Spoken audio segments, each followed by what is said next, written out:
amazing, marvelous, and magnificent day. My name is TatiV, and if you're a true crime lover like me, please make sure to like, subscribe, and also share this video with anyone who may be interested in this type of content. I try my best to post 2 videos a week, that is Mondays and Fridays. On Mondays, I post a very interesting true crime case that caught my attention, or I may just read a true crime book, just depending on what I'm in the mood for.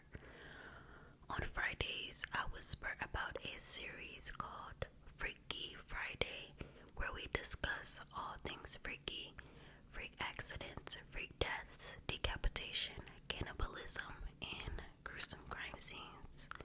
So if any of that interests you, you might as well subscribe and stick around, because this channel is going to be so interesting.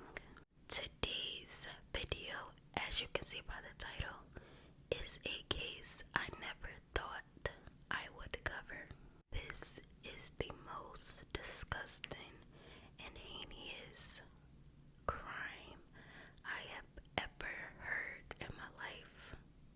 I didn't think it could get any worse than this. So I will warn you, this video is extremely disturbing. I don't want to offend anyone, so exit this video and don't say I didn't warn you. And this video may possibly be short. If it's too short for your liking, I do apologize. I did my best to put every single detail about this case in my video, so I do apologize if it is short. Without further ado, let's get into this insane case. Sit back, relax, grab a snack, and enjoy some crime time. Warning, this content is for educational purposes only. Some viewers might find this disturbing. Parental discretion is advised.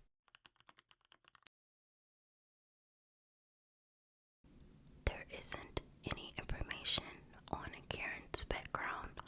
All I could find was that she was 19 years old. She wanted to become a veterinarian, and she was engaged at the time of her death. Her and her fiance actually went ring shopping the day before she was murdered.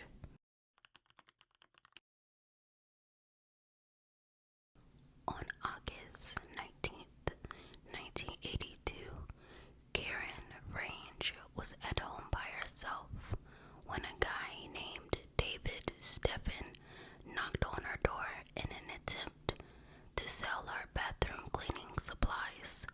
He convinced Karen to allow him inside so he could show her how the cleaning supplies worked.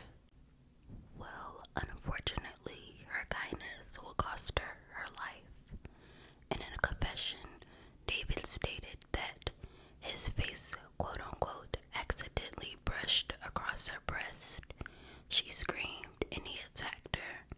He hit her numerous times, stuffed a cleaning rag into her mouth, and sliced her throat so deeply he almost decapitated her. Karen's mother came home and, unfortunately, found her daughter deceased in the bathroom in a pool of blood with her blouse ripped off of her. Let's fast forward 34 years later. In 2016, David Steffen, who was 22 at the time of the crime, and in 2016 he was 56 years old. His trial began in 2016. He attempted to enter a plea of innocent by reason of insanity, but it was denied due to a psychiatrist finding him competent to stand trial. Now this is when the case turns bizarre, so please make sure you follow closely so you can keep up. According to the autopsy performed on Karen Sue Range, male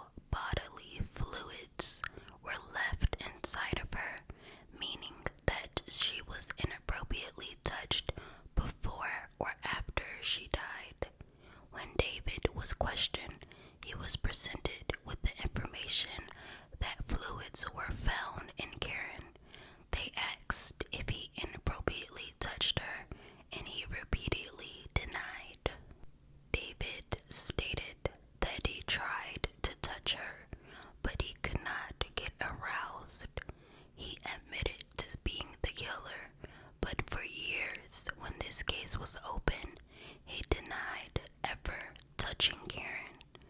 A jury convicted David Stephan of murder while touching or attempting to touch an aggravated burglary. David appealed the case and stayed in federal courts. Now, let's go back to 1982. After Karen Range's body was found, she was taken to Hamilton County Coroner, which is where they hold the body until the funeral home picks it up. Now, I am going to warn you, this part is extremely disturbing, so if you get sick easily, please exit the video now and watch my other videos. While Karen's body was at the Hamilton County Coroner, her body was inappropriately touched. That is where the male bodily fluids came from. Yes, you heard me correctly. Her body was inappropriately touched. So all along, David Stephan, the killer of Karen, was telling the truth about not inappropriately touching her. I know what you're thinking. What kind of sick, twisted individual did this? Well, his name is Kenneth Douglas. Kenneth Douglas was an employee at Hamilton County Coroner from 1976 until 1992. He worked the night shift. When he admitted to this heinous crime, he stated that he was on drugs and drunk when he would commit these acts. He stated, quote, "I would just get on top of them and pull my pants down. If I hadn't had anything to drink, it wouldn't happen," end quote.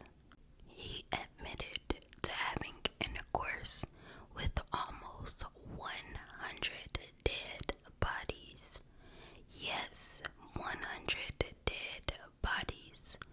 When the bodies would come in, he would transfer them to the freezer and, unfortunately, do the unthinkable. Another one of his victims was a 23-year-old woman, Charlene Appling, who was 6 months pregnant and was murdered in 1991. She had been strangled and brought to the coroner. Kenneth had intercourse with her the same day she died. When he was asked about Charlene, he stated, quote, "I do remember going in the freezer, pulling her in one of the rooms in the back," end quote. Another of his victims, 24-year-old April Hicks, who fell from a third-story window in 1991. She died of blunt force trauma. Hamilton County received numerous complaints about Kenneth, but they turned a blind eye. Kenneth's wife at the time complained to the morgue in county that when she would pick her husband up from work, he would smell of alcohol and sex. His wife said that the county stated, quote, "Whatever happens on county time and on county property is county business," end quote. I forgot to mention all of this took place in the state of Ohio, Cincinnati. Let's fast forward to 2006. DNA testing has now advanced. 24 years after Karen Range was murdered, the male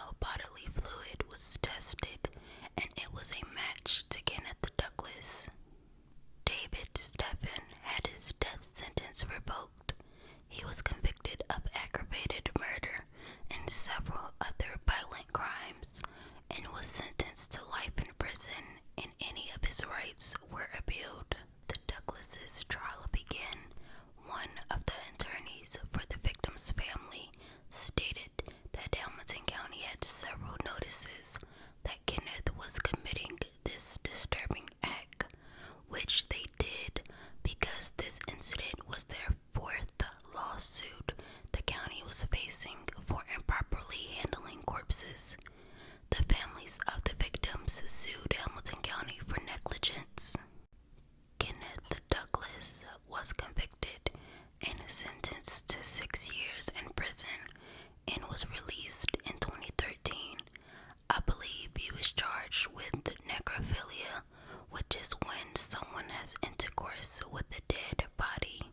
Rest in paradise. I hope that their family is getting the proper healing, and I hope these beautiful souls can finally rest in peace, along with the others that weren't named. Thank you so much for watching this very disturbing video. If you enjoyed this type of content, please don't forget to like, comment, and subscribe. And also, like I said before, if you know anyone that's interested in this content, you can share if you care.